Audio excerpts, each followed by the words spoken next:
Shalom. Halo. Ada sukacita? Saya percaya kalau kita datang ke sini walaupun cuacanya hujan di luar, tapi itu tidak menghalangi kita untuk datang beribadah kepada Tuhan. Ada amin? Kita akan mempersiapkan diri kita. Mari kita mau bilang kepada Tuhan, Tuhan, saya mau melepaskan segala masalah yang ada di pikiran saya mau fokus untuk menyembah Tuhan. Haleluya. Kita mau katakan kepada Tuhan bahwa Tuhan, ini hatiku, ku mau menyembah Engkau dalam kebenaran-Mu. Mari kita angkat lagu ini sama-sama.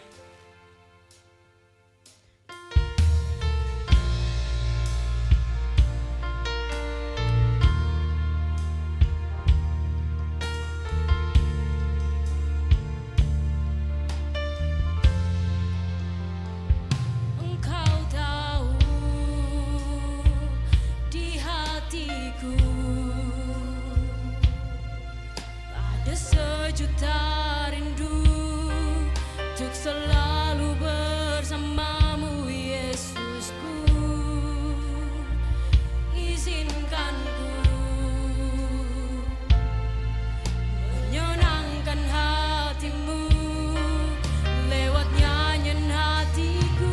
Biarkanlah ku menyembah walau tak dengan puisi yang indah. Biarkanlah ku menyembah, memberikan hati ini ku berserah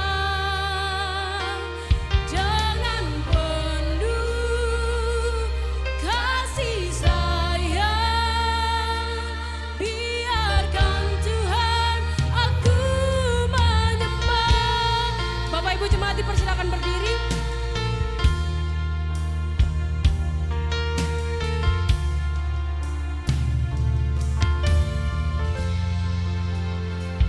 Engkau tahu di hatiku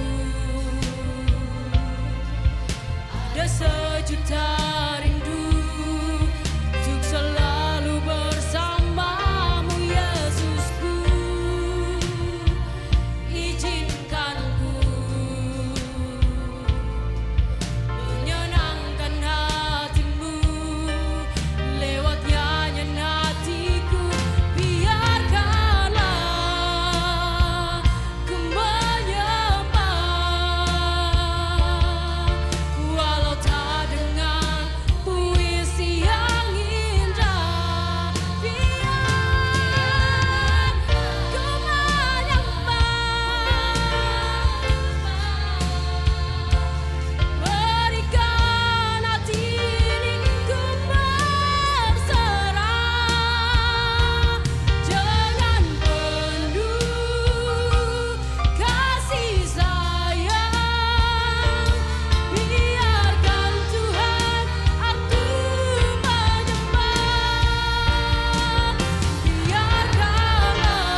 tak dengan puisi yang indah, biarkanlah Yesus kami menyembah-Mu. Hati ini ku berserah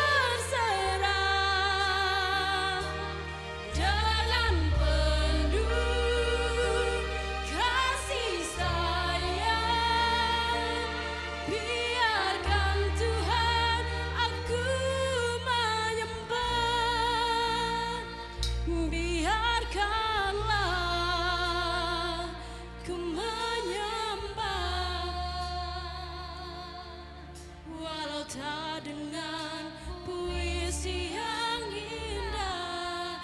Yesus, kami datang menyembah-Mu. Berikan hati ini ku berserah dengan penuh kasih sayang. Biarkan Tuhan aku menyembah, biarkanlah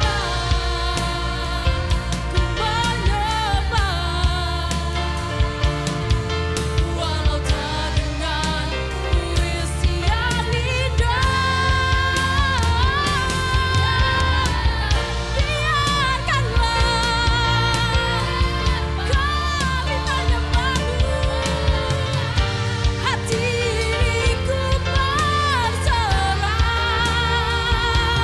dengan penuh kasih sayang.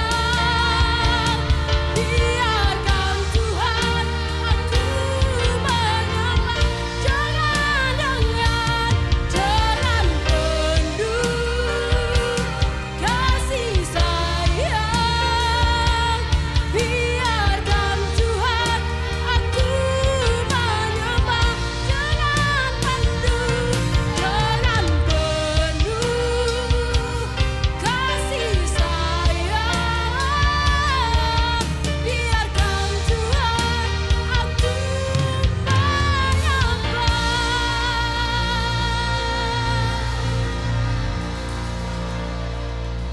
Berikan kemuliaan untuk Tuhan. Haleluya.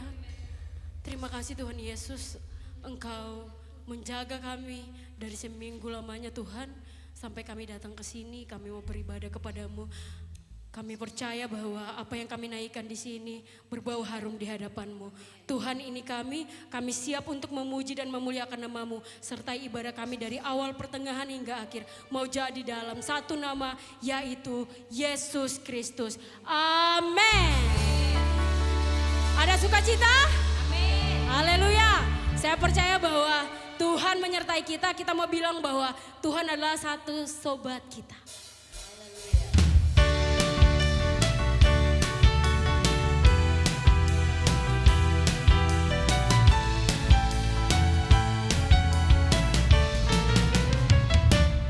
Ada satu sobatku yang setia,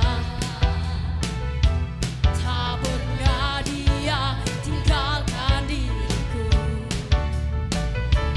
Di waktu aku susah,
untuk Tuhan?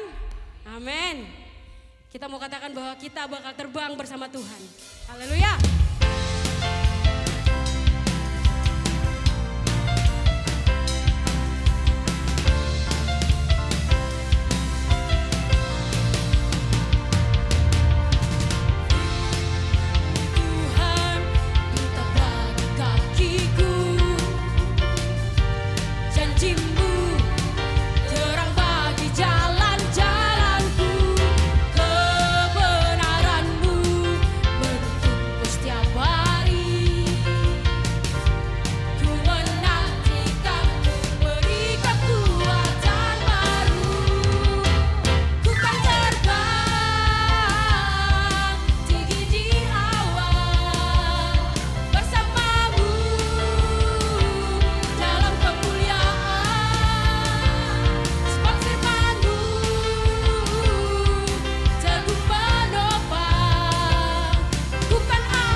Kini kita menyiapkan hati kita untuk kita mau mendengarkan firman Tuhan. Kita mau bilang, Tuhan, inilah hal yang kurindu, yaitu berada di rumah-Mu.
Benar Tuhan, seperti lagu kami nyanyikan Tuhan. Inilah kerinduan kami Tuhan, duduk diam di bait-Mu Tuhan. Bapa, jika sebentar Tuhan kami mendengarkan sebagian firman-Mu, biar kiranya Tuhan yang firman kami yang dengar Tuhan, biar kiranya itu menjadi kekuatan buat kami Tuhan. Kau berkati hamba-Mu Tuhan yang di tengah-tengah kami, biar kiranya Tuhan urapan-Mu ada atas beliau Tuhan, sehingga apa yang ia sampaikan Tuhan menjadi perpanjangan lidah-Mu Tuhan. Terima kasih Bapa, kami siap mendengar firman-Mu Tuhan. Dalam nama-Mu kami berucap syukur, haleluya, amin.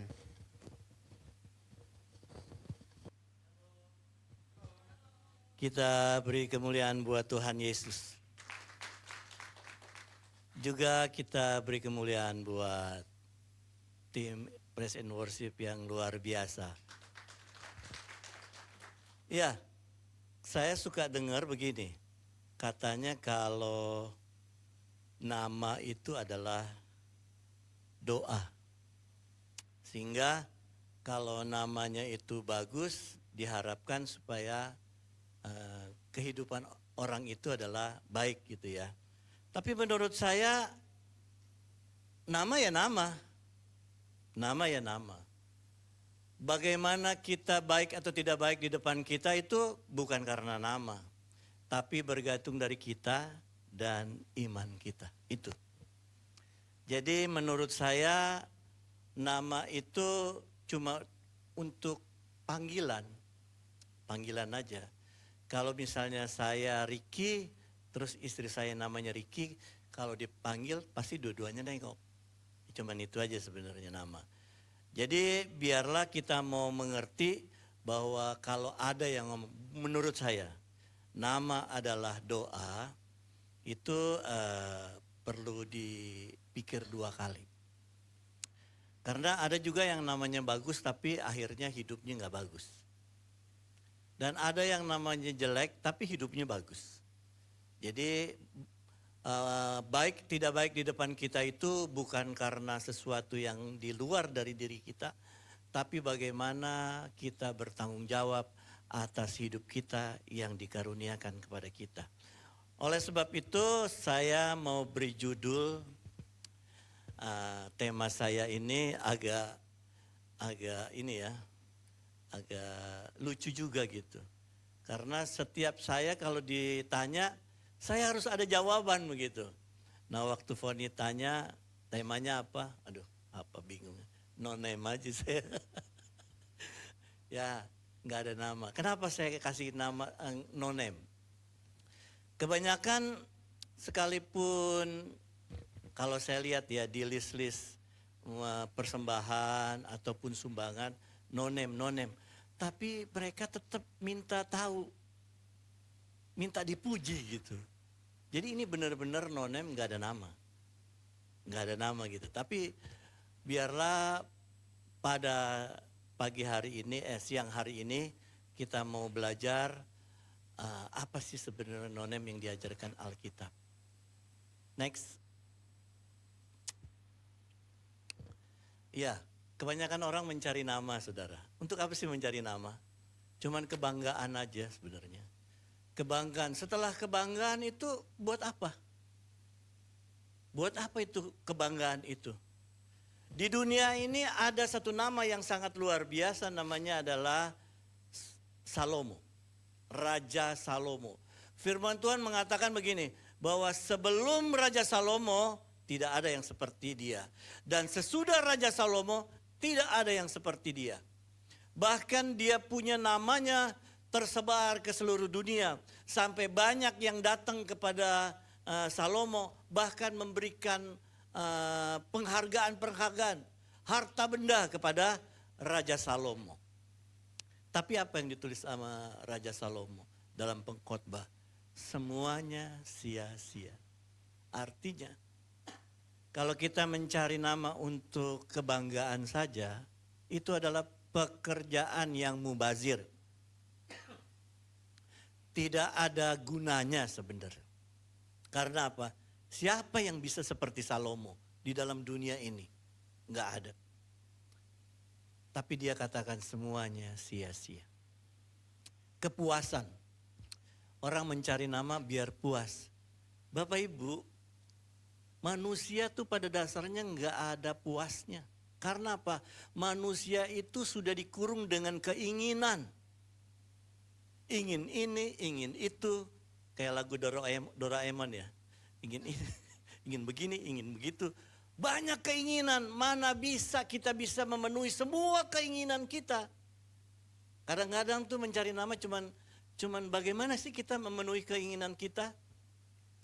Bapak Ibu yang kasih dalam Tuhan, jangan kita terjebak dengan untuk kita mencari nama, saudara.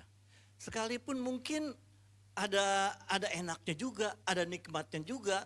Waktu kita mempunyai nama yang populer, ya kita disebut-sebut semua. Tapi sampai di mana, saudara? Sampai di mana? Waktu zaman saya 20-30 tahun yang lalu, ada namanya konglomerat di Indonesia yang sangat luar biasa.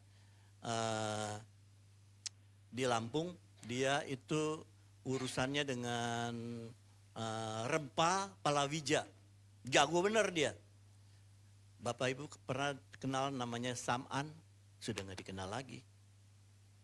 Sudah gak dikenal lagi dia. Mungkin juga ada Lim Sol Yong, cuman keturunannya aja. Terus banyak lagi nama-nama yang luar biasa. Seperti Onassis. Sudah selesai. Selesai begitu aja. Artinya waktu kita mencari nama, kita nggak akan bisa puas.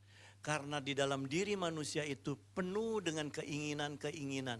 Dan keinginan kita itu nggak bisa kita puaskan. Kalau kita mau beli barang elektronik, nggak ada habis-habisnya. Kita ingin lagi, kita ingin lagi.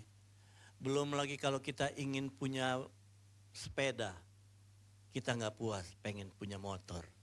Waktu kita sudah punya motor, nggak puas, punya mobil. Waktu kita punya mobil, kita nggak puas, kita harus punya mobil Ferrari lah, Lamborghini lah. Nggak puas juga mungkin mau beli jet pribadi, nggak ada puasnya.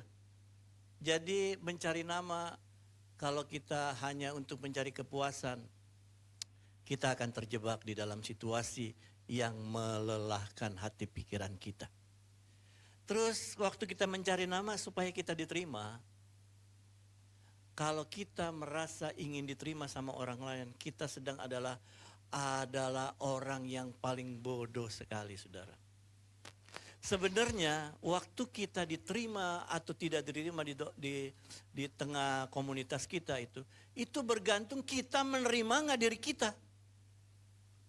Kita tahu kok kelemahan kita, kekurangan kita. Kita saja nggak menerima diri kita, bagaimana bisa diterima dengan orang lain? Oleh sebab itu banyak orang yang mencari cara dengan segala upaya untuk mencari nama supaya diterima. Saya senang dengan kata-kata Nia Ramadhani ya. Sedikit, ngartis sedikit ya. Dia ngomong begini, saudara. Saya kutip aja ya. Saya kutip begini. Sebenarnya yang membuat kita mewah bukan baju dan pakaian dan brandednya kita. Yang bikin kita mewah adalah waktu kita merawat diri. Itunya. Nih, lihat nih. Gua sekarang lagi pakai pakaian yang 30.000 nih. Lu kelihatan gak gua 30.000? Dia ngomong begitu. Saya pakai bahasa saya. Jadi sebenarnya waktu kita menerima diri kita, merawat diri kita, kita sudah diterima, saudara, sebenarnya. Waktu kita mau cari nama untuk diterima, sebenarnya kita adalah orang yang minder, pede, rendah diri, tidak mengerti bahwa kita adalah ciptaan yang unik yang dari Tuhan. Itu kalau kita mencari nama. Terus mungkin waktu kita mencari nama kita mendapatkan fasilitas. Memang fasilitas itu bisa membuat kita senang. Kalau kita punya fasilitas baik, punya fasilitas asuransi yang bagus begitu ya. Kita juga sakit apa aja tenang aja. Tapi apakah seperti itu? Waktu kita cari nama, kita mau mendapatkan fasilitas yang banyak. Firman Tuhan katakan, apa gunanya seseorang mendapatkan seluruh dunia ini, tapi kehilangan nyawanya. Jadi saya berharap, janganlah kita mencari nama hanya untuk kebanggaan, kepuasan, diterima dan memiliki fasilitas. Kita akan terjebak. Nah, kadang-kadang untuk mencari nama kita bisa jadi munafik. Kita bisa menjadi pencitraan. Di depan baik, di belakang tidak baik. Itu begitu kalau mencari nama, pencitraan. Saya pencitraan tuh banyak. Di mimbar juga banyak. Saya juga bisa jadi pencitraan, saudara. Untuk supaya saya diterima, nama saya baik. Gitu. Tapi biarlah kita mau belajar, saudara. Bukan namanya yang kita dapatkan. Tapi bagaimana dengan tindakan-tindakan kita. Itu yang lebih bernilai. Nama kita tidak bernilai. Tidak lebih bernilai daripada perbuatan-perbuatan kita. Lebih baik perbuatan-perbuatan kita daripada nama kita. Nah, kita mau belajar, saudara. Kita mau belajar dari seorang anak. Yuk kita baca dalam Yohanes 6 ayat 9 dan sampai dengan 11. Yohanes 6 ayat 9 dan 11 demikian firman Tuhan. Di sini ada seorang anak yang mempunyai 5 roti jelai dan 2 ikan. Tetapi apakah artinya itu untuk orang sebanyak ini? Kata Yesus. Suruhlah orang-orang itu duduk. Adapun di tempat itu banyak rumput, maka duduklah orang-orang itu, kira-kira 5.000 laki-laki banyaknya.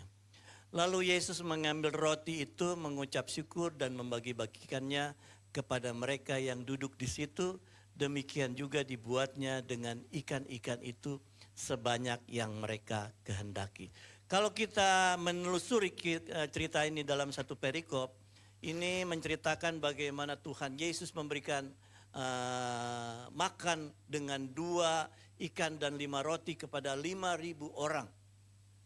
Dan diceritakan betapa luar biasanya mujizat.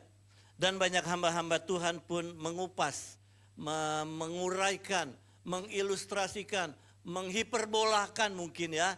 Bagaimana kisah ini begitu luar biasa, mujizat bisa terjadi. Dan kadang-kadang cerita-cerita ini yang sudah begitu luar biasa suka lupa dengan awal dari cerita mujizat ini. Awalnya adalah karena ada seorang anak kecil, saudara. Seorang anak, bukan anak kecil, seorang anak. Kita lupa dengan seorang anak ini. Yang kita ingat adalah bagaimana ada sisa 12.000, sisa 12 bakul. Bagaimana Tuhan Yesus mengucap syukur dan berlipat kali ganda. Kita lupa dengan cerita tentang seorang anak yang memberikan 2 ikan dan 5 roti. Dan dari sinilah saya mengangkat tema saya, no name, tidak ada nama. Hanya disebut seorang anak. Nah, waktu peristiwa ini terjadi, sebenarnya kita harus aminkan begini, saudara. Sekalipun dia anak-anak, saudara, tapi dia cerdas. Begini maksudnya. Saya percaya di antara semua yang datang itu juga ada anak-anak. Dan saya percaya juga, nggak mungkin anak-anak nggak dibekali sama orang tuanya. Dan saya percaya juga bukan dia aja pasti yang membawa makanan, bekal. Mungkin ada yang 3 ikan, 5 ikan, 1 roti, 2 roti. Bisa aja begitu, saudara. Tetapi kenapa anak ini yang disebut? Kenapa anak ini yang disebut? Tidak anak-anak yang lain. Karena kalau 5.000 orang itu banyak. Banyak kemungkinan-kemungkinan yang bisa kita dapatkan dari semua orang yang hadir di situ. 5.000, saudara. Itu kemungkinannya banyak sekali. Nah, oleh sebab itu saya ingin menyebut bahwa anak ini adalah anak yang cerdas dalam memanfaatkan kesempatan. Bapak Ibu, waktu kita lahir di muka bumi itu kesempatan sebenarnya. Kalau kita cerdas, itu kesempatan. Karena di antara banyak yang bisa diciptakan, dilahirkan oleh Tuhan, kok kita juga lahir, saudara. Itu merupakan kesempatan emas buat kita. Mungkin untuk orang dewasa, sebanyak-banyaknya mungkin sel telur, sperma, tapi kok kita hadir? Yang lain kemana?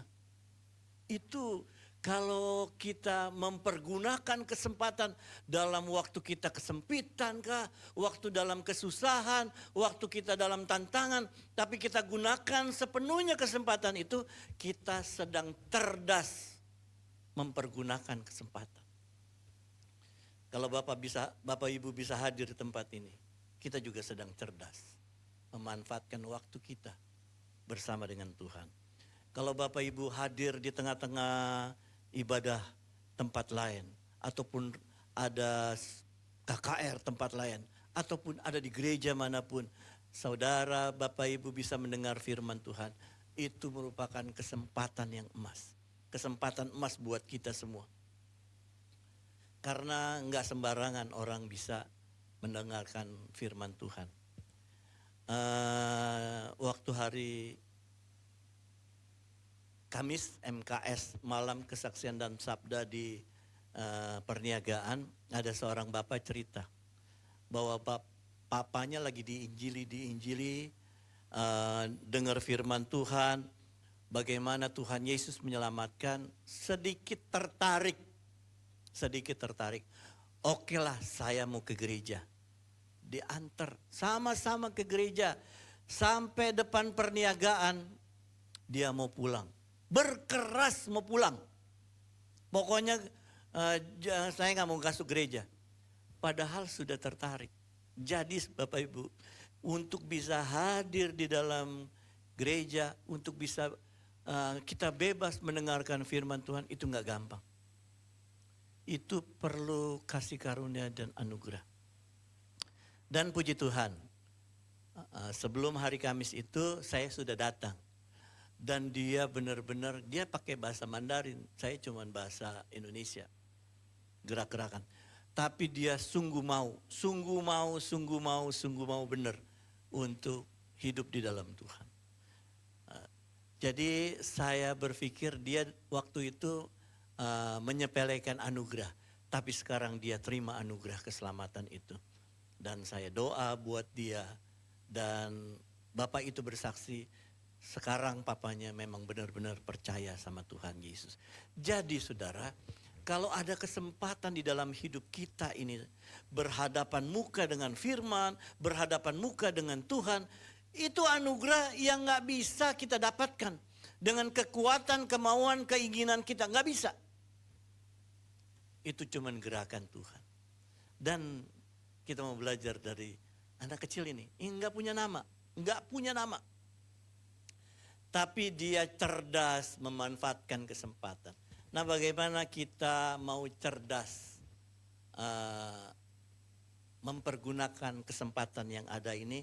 Kita mau belajar dari seorang anak. Yang pertama adalah saudara, seorang anak ini yang tidak disebut namanya, yang gak ada namanya, dia penuh kerelaan.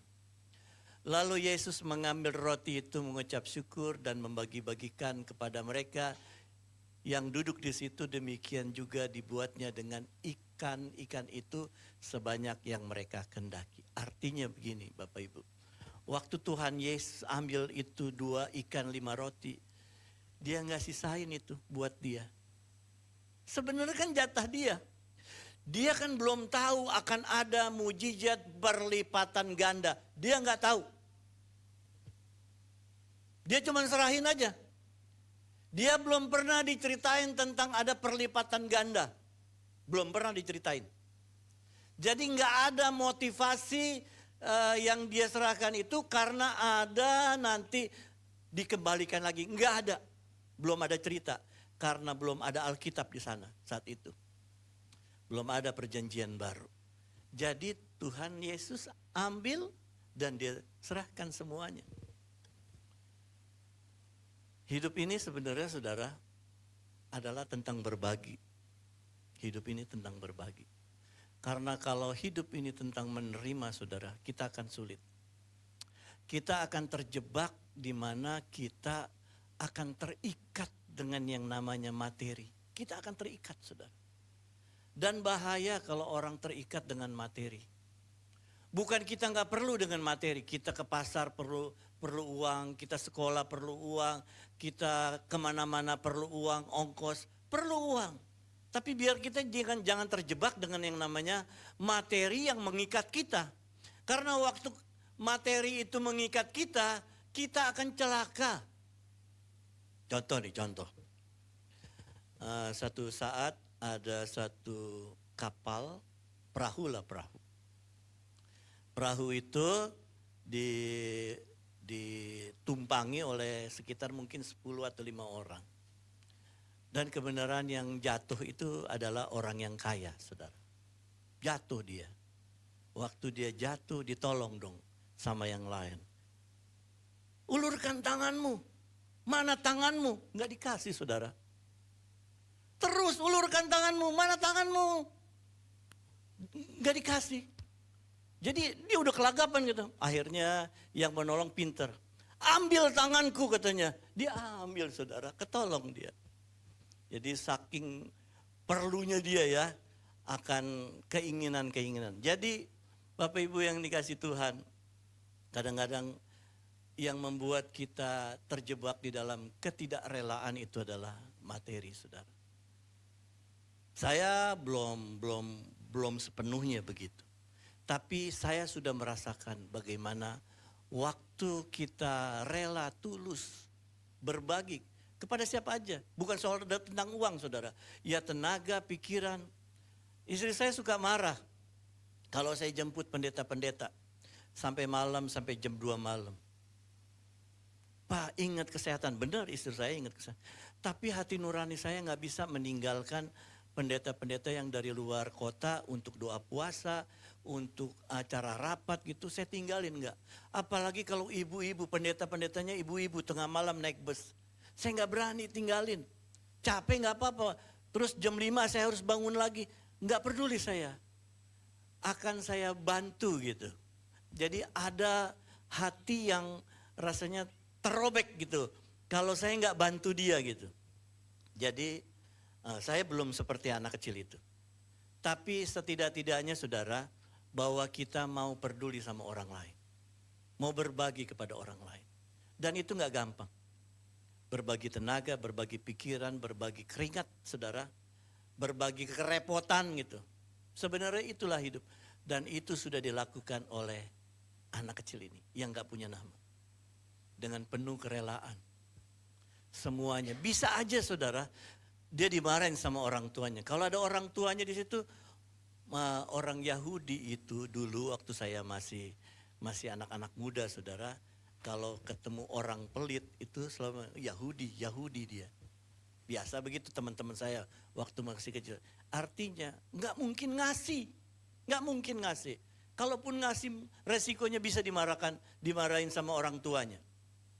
Tapi anak itu dengan penuh kerelaan. Dia akan hilang semuanya. Dan dia akan hilang. Dan kita tahu saudara. Apa yang dia dapatkan saudara? Setelah dia ini. Cuma bagian daripada waktu supaya mereka gak lapar. Bagian yang dikasih Tuhan Yesus. Itu. Dan 12 bakul itu juga gak ada tertulis dikembalikan ke dia. Gak ada. Dia habis. Jadi intinya begini. Bahwa kalau kita cerdas untuk memanfaatkan kesempatan yang diberikan kepada kita. Hadir di muka bumi ini. Hadir di keluarga kita. Hadir di komunitas kita. Hadir di kantor kita. Hadir di pendidikan kita. Itulah yang menunjukkan bahwa kita sedang cerdas melakukan kesempatan dengan penuh kerelaan. Yang kedua, apa yang dilakukan anak kecil ini? Menjadi mediator saudara. Begini Bapak Ibu, mediatornya. Kita baca aja ayatnya, ayat yang 11. Lalu Yesus mengambil roti itu mengucap syukur dan membagi-bagikannya kepada mereka. Duduk di situ demikian juga dibuatnya dengan ikan itu sebanyak yang mereka kendaki. Sebanyak yang mereka kendaki. Sebanyak yang mereka kendaki. Bukan dia saudara. Sebanyak yang mereka kendaki. Itu 5.000 orang. Artinya dari dialah banyak orang yang tadinya lapar, nggak lapar. Dari dialah tadinya orang itu mungkin kesusahan, sakit perut, bisa selesai. Artinya di dalam hidup ini saudara, cobalah kita berpikir karena kita ada orang bisa sukses. Karena kita ada orang bisa bahagia. Karena kita ada orang bisa disenangkan. Karena kita ada orang lain yang bisa mendapatkan prestasi-prestasi yang mungkin kita tidak bisa raih. Biarlah kita yang jadi itu kita. Kita mungkin nggak dapat apa-apa dari tindakan kita. Tapi biarlah kita punya rasa senang kalau ada orang yang happy. Kalau ada orang yang sukses. Saya dengan istri saya kalau di jemaat, di Dutamas gitu. Terus mungkin ada pengerja ataupun ada koster gitu. Kalau mereka susah, istri saya tuh paling kepo dia. Bagaimana dia itu bisa mendapatkan lebih. Dengan banyak cara lah istri saya. Untuk bisa orang lain disenangkan. Dan berbalik, kita juga rasanya nggak enak. Sepertinya kok kita bela gitu. Kita bukan soal bela. Bagaimana kita memanusiakan manusia lewat hidup kita. Itu istri saya tuh yang suka begitu. Kepo dengan orang lain. Bagaimana orang lain disenangkan. Jadi cobalah kita berpikir, kita ini mediator. Dan waktu kita jadi mediator sebenarnya kebanggaan, kepuasan itu ada di dalam hidup kita. Begini, waktu sebelum hari Kamis yang lalu, hari Sabtunya kalau nggak salah, ya hari Sabtunya saya dipanggil, Pak Riki, doain Bapak ini. Sudah ngomong sama Ibu Gembala, tolong doain. Mau ya Pak Riki doain ya katanya. Iya mau.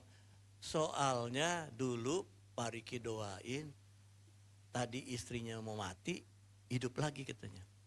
Saya bukan cerita tentang tentang hidup mati. Saya mau cerita gini, waktu dia cerita gitu, saya lupa bener. Lupa waktunya, situasinya, namanya, kapan, lupa saya. Kapan, ketemu orangnya juga nggak tahu saya. Jadi saya udah lupa dengan perbuatan, tapi saya punya pikiran begini, kok dia inget gitu ya, kok dia inget gitu. Jadi setidak-tidaknya saya kecil lah dari anak kecil itu, tapi saya pernah begini, bahwa dari perbuatan saya ada orang yang mendapatkan kesenangan, kebahagiaan. Dan itu pas saya dengar itu, ada rasa, Tuhan pakai saya juga ya gitu. Dan banyak hal, kalau ada orang suka cerita gitu, saya dan istri saya suka, Pak Riki kan begini, Bu Malia begini, kita lupa tuh perbuatan yang dulu. Gimana itu? Tapi mereka bisa dibahagiakan, dibuat sukses gitu. Jadi biarlah, kalau kita benar-benar ingin memanfaatkan anugerah, nama nggak perlu. Bahwa kita ini adalah mediator. Anak-anak muda di tempat ini. Teman-teman kalian itu adalah alat ataupun target dari kalian menjadi mediator. Generasi berikutnya akan sulit untuk mendengarkan firman Tuhan dari yang tua-tua. Generasi berikutnya harus bisa mendengarkan firman itu dari angkatan kalian. Karena kalian sendiri yang tahu budaya mereka. Jadi perlu anak-anak muda di tempat ini. Biarlah kalian menjadi mediator bagaimana Tuhan Yesus itu diberitakan buat mereka. Sehingga mereka pun mendapatkan keselamatan yang mahal itu. Dan anak kecil ini, anak ini, dia tidak memikirkan nantinya gimana. Dia nggak memikirkan, dia cuman kasih aja. Tapi dampaknya luar biasa. Sekehendak mereka, tuh 5.000 orang itu. Itu baru laki-laki, belum yang lain. Jadi biarlah dari yang tidak ada nama itu, ada orang-orang yang sukses, bahagia. Yang ketiga, menjadi promotor, saudara. Kita baca firman ya. Promotor itu adalah penanggung jawab bagaimana sesuatu produk itu disiarkan. Dan produk itu menjadi produk yang sangat luar biasa oleh karena promosi kita. Karena Yesus tahu bahwa mereka hendak datang dan hendak membawa dia dengan paksa untuk menjadikan dia raja, ia menyingkir pula ke gunung seorang diri. Jadi setelah peristiwa mujizat itu orang-orang takjub sama Tuhan Yesus dan mereka datang kepada Tuhan Yesus dan mereka ingin membuat dia jadi raja, mau diangkat, tapi Tuhan Yesus nggak mau. Dia juga nggak mau punya nama, saudara, karena namanya sudah hebat, namanya ajaib ya. Nah, dari apa yang kita baca ayat ini semua dari mana? Dari anak kecil itu. Yang rela memberikan, yang mau menjadi mediator, saudara. Nama Tuhan Yesus dipermuliakan. Banyak cara kok kita mempromosikan Tuhan. Tapi biarlah promosi kita bukan karena kata-kata, tapi karena perbuatan kita. Tindakan kita. Percuma kita ngomong kasih di mimbar ini, tapi di bawah sana kita tidak lebih baik dari penjahat-penjahat yang sedang dipenjara. Percuma. Jadi biarlah apa yang kita perbuat, tindakan kita sebagai orang Kristen, kita mau nama Tuhan Yesus aja dipermuliakan. Nah kadang-kadang kita terbalik, saudara. Dari perbuatan kita mau jadi pahlawan. Dari perbuatan kita mau dihargai. Dari perbuatan kita mau dipuji-puji. Dan kalau kita nggak diucapin terima kasih, kita marah kita. Kebanyakan begitu. Tapi anak kecil ini nggak ada ucapan, yang dari tetangganya aja nggak ada ucapan. Terima kasih ya, nggak ada itu dia. Rasanya sepertinya dia sedang membuang sesuatu yang berharga itu di tengah pusaran laut. Hilang begitu lenyap. Anak kecil itu. Tapi biarlah kita mau menjadi orang Kristen, anak Tuhan, yang sekalipun namanya enggak menggaung kemana-mana, tapi ada perbuatan kita. Nama Tuhan Yesus dipermuliakan. Yang terakhir, rela namanya terabaikan. Kenapa saya katakan begitu? Saya baca ya, mungkin ini menjadi ingatan di kepala kita, di pikiran kita, di tindakan kita. Yuk kita baca bareng-bareng yuk dari nama anak tersebut. 2, 3. Nama anak tersebut memang tak tertulis, tapi perbuatannya tetap tercatat dalam Alkitab sepanjang sejarah kekristenan bagi kemuliaan Tuhan Yesus. Jadi biarlah kita ini namanya nggak ada, namanya dia lupakan, terabaikan, tenggelam mungkin. Tapi perbuatan kita tetap diingat. Perbuatan yang memuliakan Tuhan, perbuatan yang menjadi berkat bagi orang lain, perbuatan yang menjadi penyambung lidah bagi orang lain, perbuatan yang bisa membuat orang lain sukses sekalipun kita tidak sukses. Pahlawan-pahlawan kemerdekaan Indonesia itu, mereka tidak menikmati kesuksesan. Mereka tidak menikmati kemerdekaan. Tapi dari perbuatan mereka, kita bisa bebas, kita bisa merdeka. Dan dia dapat apa? Nggak dapat, namanya pun tak tersebut. Cuma disebut pahlawan, nggak disebut namanya Amir, ataupun Slamet, ataupun Ricky, nggak disebut. Cuma pahlawan.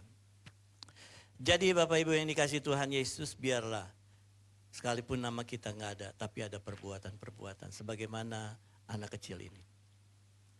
Tindakan lebih bernilai daripada nama. Kenapa tindakan lebih bernilai daripada nama? Jati diri kita itu bisa dilihat bukan dari nama kita. Tapi jati diri kita itu bisa dilihat daripada tindakan kita. Karena ada firman Tuhan yang mengatakan begini, kamu adalah terang dan garam dunia.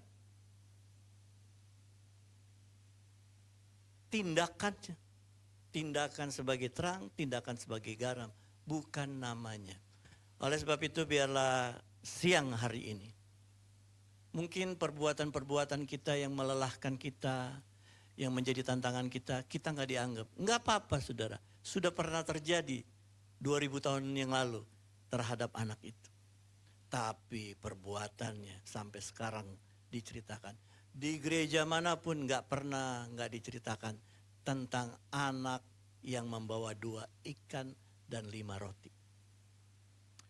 Jadi saya percaya lewat berkat firman Tuhan ini, kita boleh menjadi berkat bagi banyak orang dan memuliakan nama Tuhan Yesus. Amin. Kita bangkit berdiri.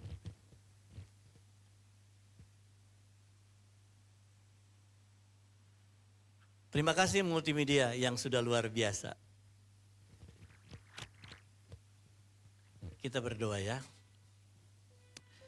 Bapa di dalam sorga, Tuhan Yesus yang baik. Tuhan kami yang besar. Yang mengajarkan kepada kami hal-hal yang bernilai. Dan biarlah itu terjadi di tempat ini. Tempat komunitas kami ini memang kecil. Komunitas kami ini mungkin tidak seberapa.